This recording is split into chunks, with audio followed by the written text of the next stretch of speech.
मुफ्ती साहब, सबसे पहले बजाय इसके कि हम फतह मक्का पर बात करें, ज़रा थोड़ा सा रिवर्स अगर हो, थोड़ा सा पीछे जाएं, तो हम ये जानना चाहेंगे सबसे पहले कि नबी करीम सल्लल्लाहु अलैहि वसल्लम को अपना जान बहुत पसंद करते थे मक्का को।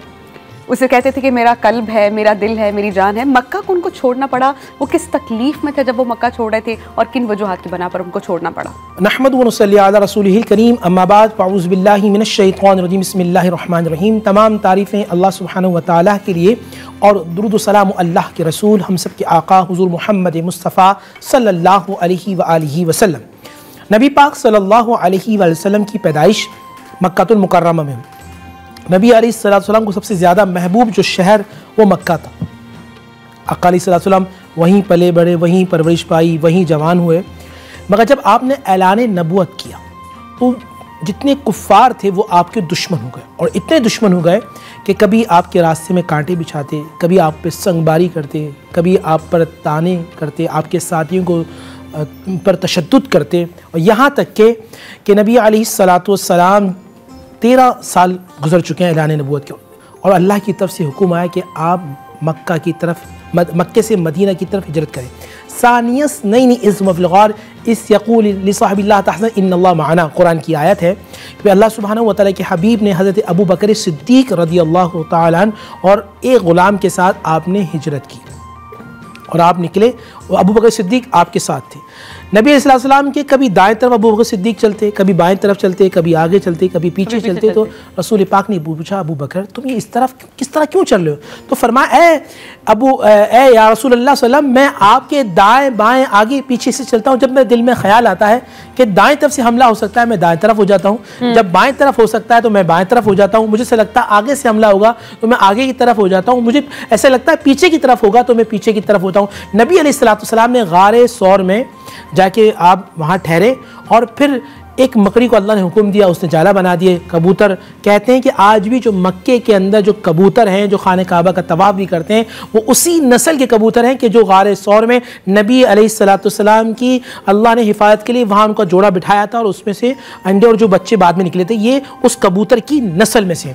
और फिर आका अलैहिस्सलाम मदीने तशरीफ़ ले गए।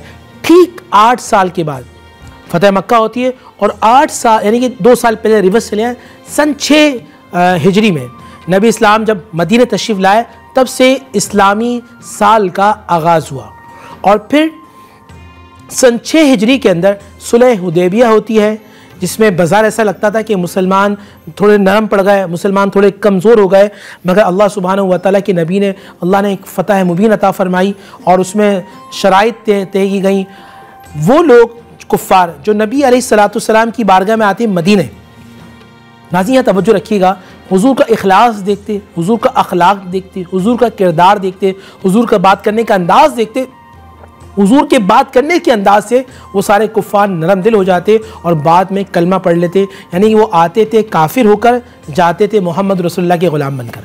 ठीक, और मैं ये जानना चाह रही हूँ कि मदीना में उन्होंने क्या सोबतें बर्दाश्त की, और चूंकि आपने जिक्र किया था सुलह हुदैबिया का, मैं ये भी जानना चाहूँगी कि ये मुआहिदा क्या था, और इसके तोड़ने के बाद ही फिर नबी करीम को हुक्म मिला कि अब आप मक्का की तरफ। देखिए, कुरान मजीद फ़ुरक़ान हमीद का इसका पूरा एक तज़किरा, ये ख्वाब था जो अल्लाह के नबी सल्लल्लाहु अलैहि वसल्लम देखा था कि हम जो है वो उम्रा करने जा रहे हैं।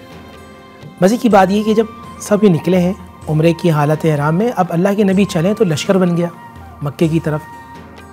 सन 6 हिजरी की बात है, और दीगर लोग भी साथ हो गए, बड़ा रश हो गया।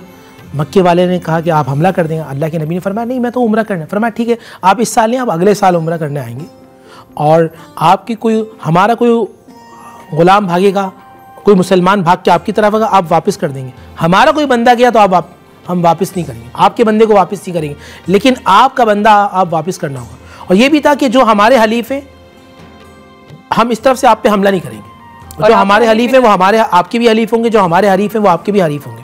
ये तय पा गया। हज़रत उमर बिन ख़त्ताब रज़ियल्लाहु तआला सुन के जलाल में आ गए थे। हज़रत अली मौलाए कायनात ने सब कहा गया कि रसूल का नाम मिटाओ, तो आपने फरमाया अल्लाह के अभी मैं नहीं मिटा सकता, आप मिटाओ। अल्लाह के नबी सल्लल्लाहु अलैहि वसल्लम ने वो मिटाया था। यहाँ तवज्जो रखिएगा, सुहेल जो ये बाद में मुसलमान भी हो गए, वो आए कुफ़ार की मक्का की तरफ से नबी इस्लाम को देखने के लिए, बात करने के लिए। तो नबी के साथ सहाबा बैठे थे, हुज़ूर सलाम वज़ू फरमा रहे थे, पानी नीचे गिर रहा था तो हुजूर के सहाबा बढ़ चढ़कर उस पानी को अपने हाथों से अपने चेहरे पे मल रहे थे कि मुस्तफ़ा करीम के हाथ का जो पानी वो बाबरकत ज़मीन बना गिरे। सुहेल ने जाकर कहा अपने सरदारों से कि तुम किन से लड़ रहे हो? मैंने कैस कसरा के बादशाहों के महलात देखे, मैंने बड़े बड़े बादशाहों को देखे, मगर मोहम्मद जैसा बादशाह कोई नहीं देखा। सुभान अल्लाह। जो उनके ग़ुलाम, जो इनके साथी हैं कि वो पानी गिरने नहीं देते। वो हुजूर बैठे तो सब बैठ जाते हैं, हुजूर खड़े होते पूरा लश्कर खड़ा हो जाता है। मोहम्मद जैसे ग़ुलाम, मोहम्मद जैसे जो साथी हैं, मोहम्मद के जो चाहने वाले हैं, इस पूरी कायनात में नहीं है। आपा, मैं आपसे जानना चाहूँगी, नबी करीम सल्लल्लाहु अलैहि वसल्लम जब मक्का आए किस कदर खौफ और हैबत में मुब्तला थे मक्का के सरदार, और जब वो एंटर हो रहे थे मक्का में, क्या शान, क्या जलाल थी उनके लश्कर की, जो शुरू तो हुआ था 8 से, फिर 10 और फिर कुछ रिवायतों में आता है कि 12,000 का लश्कर था, क्योंकि लोग उनके ग्रुप में ऐड होते चले जा रहे थे when they were marching to Mecca. बिस्मिल्लाहिर्रहमानिर्रहीम, अस्सलाम वालेकुम। मैं आप सबको माह रमज़ान मुबारक की बहुत ज़्यादा मुबारकबाद पेश करना चाहती हूँ। परवरदिगार आलम से यही दुआ है कि रब्बुल आलमीन इस माह रमज़ान मुबारक को हम सब के लिए बरकतों, रहमत और सादतों का ख़ज़ीना बना दे, आमीन या रब्बुल आलमीन। और आज बात हो रही है फ़तेह मक्का पर, मगर फ़तेह मक्का से पहले क्योंकि मौलाना साहब ने हिजरत का तज़किरा किया, लिहाजा मैं जब हिजरत की बात सुनती हूँ या सोचती हूँ तो मुझे खुद ब खुद हज़रत अबू तालिब की याद आती है, जो कि हुज़ूर नबी करीम सल्लल्लाहु अलैहि वसल्लम के चचा थे। और उन्होंने वक्त आखिर अपनी वसीयतों में ये फरमाया था कि ए मेरे भतीजे, अब आप हिजरत कर लीजिएगा, इसलिए कि अब आपको मक्के में कोई मेरे जैसा निगहबान न होगा। तो और हज़रत अबू तालिब की मौलाना मौदूदी ये लिखते हैं अपनी किताब में कि हज़रत अबू तालिब जैसा ही मुफक्किर और दानिश्वर साहिब बसीरत ऐसी वसीयत कर सकता था, इसलिए कि कोई नहीं जानता था कि मक्के मुअज़्ज़मा को नबी करीम सल्लल्लाहु अलैहि वसल्लम छोड़ेंगे और हिजरत करेंगे, और उसके बाद मदीना मुनव्वरा जो कि यसरब था पहले, वो फिर रसूल के कदमों की बरकत से मदीना बनेगा, मदीना बन के मुनव्वरा बनेगा। और वहाँ पर पूरे हिजरी साल का जो कैलेंडर हमको नज़र आता है, पूरी की पूरी हिजरी तारीख़ उसके ऊपर मबनी है। तो यकीनन हिजरत से हमें पूरी हिजरी साल की तारीख़ मिलती है। और उसके बाद हुजूर नबी करीम सल्लल्लाहु अलैहि वसल्लम फ़ातिह मक्का की हैसियत से मक्के में दाखिल हुए। आका सल्लल्लाहु अलैहि वसल्लम जब मक्के में दाखिल हुए तो रिवायत ये कहती है कि हुजूर, जिस तरह मौलाना साहब ने बताया कि हुजूर नबी करीम सल्लल्लाहु अलैहि वसल्लम जो कि मक्के में उनके जान के दुश्मन थे, और जिन्होंने हुजूर नबी करीम सल्लल्लाहु अलैहि वसल्लम पर पत्थर भी बरसाए, कांटे भी उनके रास्ते में बिछाए, आका सल्लल्लाहु अलैहि वसल्लम जब मक्के में दाखिल हुए तो अमन का सफ़ेद परचम लहराते हुए दाखिल हुए।